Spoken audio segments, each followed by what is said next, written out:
Headed to another overlook. There's tons of them. You can see the road just winding along the top. I think we're approaching a section where we're gonna like dip back down into the canyon itself.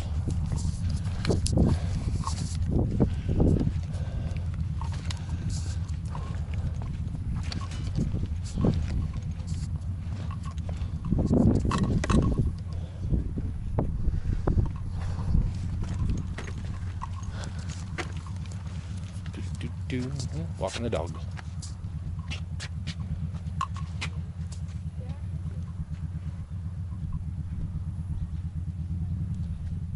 Air pollution. Here it talks about the non-native species. Apparently, yellow sweet clover and Canadian thistle planted by settlers just to make the prairie a little more beautiful. But they started taking over, forcing out the non-native plants and hurting the local ecosystem. So they're doing what they can to try and get rid of it. They talk about chemicals to target the invasive plants, and they even talk about bioengineered insects, which only eat those plants and release them in such numbers that hopefully they eat it all off and they don't die. Look at it. This Badlands is actually not far from the national park, Buffalo Grasslands National Park, or Bison National Grasslands Park. This huge land, just rolling hills of flat and just full of grass, and the bison roam it. I mean, you could imagine here a lot of bison could probably be eaten very healthy. But I think we're on the north end, so they're not. Fire routinely sweeps across the prairie. Yeah. It routinely would come across, burn it up, and when the settlers first got here, they mistakenly kept putting out the fires, not knowing that the fires kind of needed to clean away the stuff, because if you let it build up, then when the fire comes, it can burn hotter and more intense and be that much harder to stop and do a whole lot more damage. We're finding that out now on the west coast.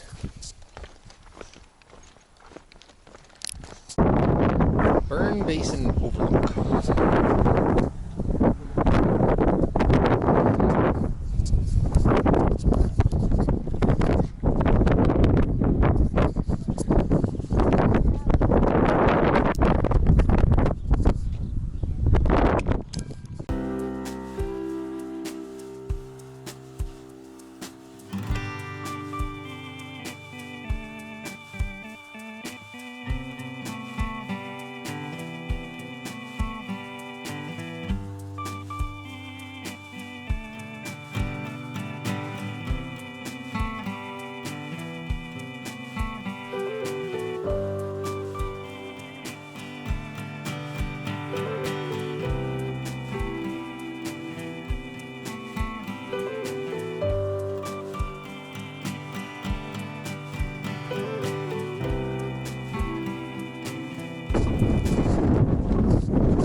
That's a red-tailed hawk. And this looks like a pretty good place to have lunch, I would say. Looks good to me. You can see out there, after that rock formation, it just smooths on out. Those are the Buffalo National Grasslands. And it's just flat and grass. Square mile, that's a square mile, that's a square mile. And it's also an Indian reservation. Yep. Homesteaders poured into the Badlands when the Milwaukee Railroad Complex tracked through the White River Valley in 1907. Visualize, if you can, a tar paper shack tent dug out in every quarter section of the land. You will have a mind's eye picture what the community looked like. A checkerboard pattern was created, bearing little relationship to the natural lay of the land. Most homesteads turned out to be starvation claims and were abandoned or sold. Starved out homesteaders moved on to build towns and cities and seek other land less harsh.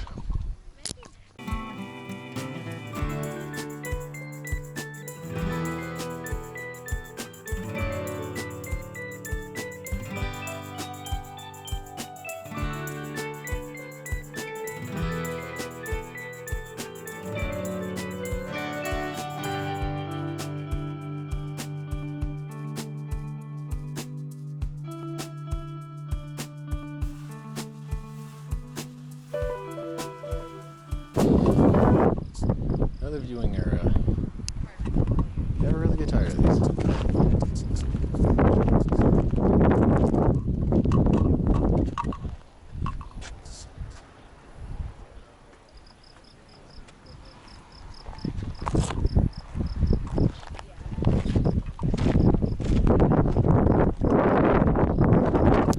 They like to write displays on the different climates that we're here. And each climate, different species.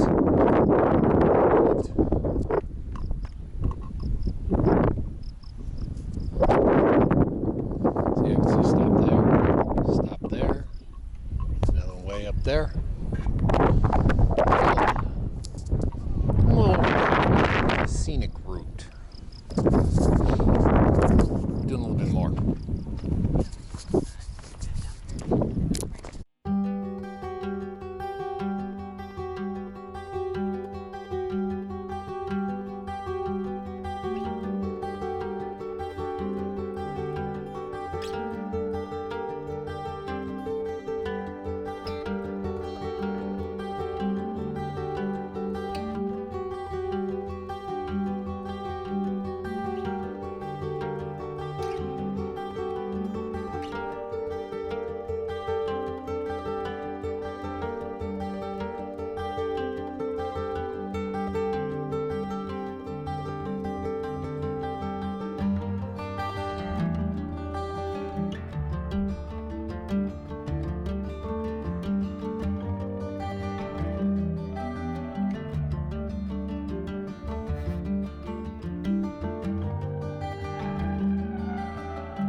Hunter's Overlook.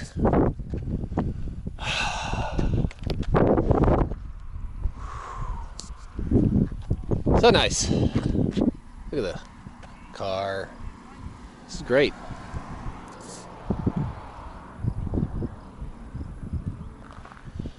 And if you like nature, this is a great little stress reliever. If you're curious, you can barely get a cell phone reception. And a lot of times you get the no signal. So you're almost completely off the grid here. Where things move a lot slower. Everyone's talking in, everything's talked in millions of years.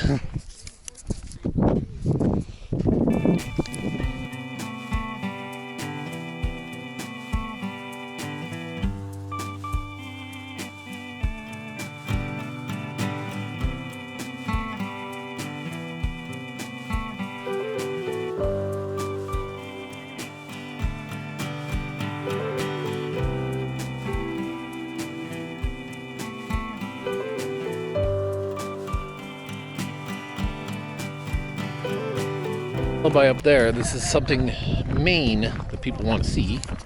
And here we go, the big reveal. Some people have been to Sturgis.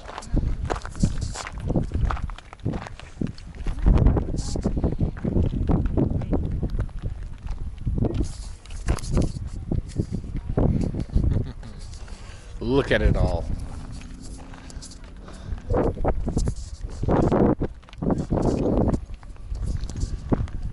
Amazing to see.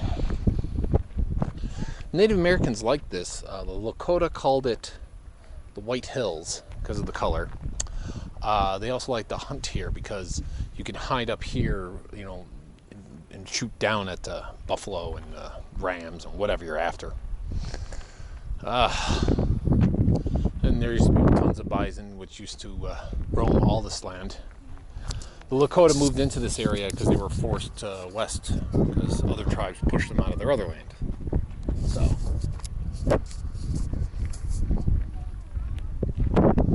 and after all this got settled, and then it basically fell apart because this is not good farming land, government ended up buying it up and making it into a park, which we all now can enjoy.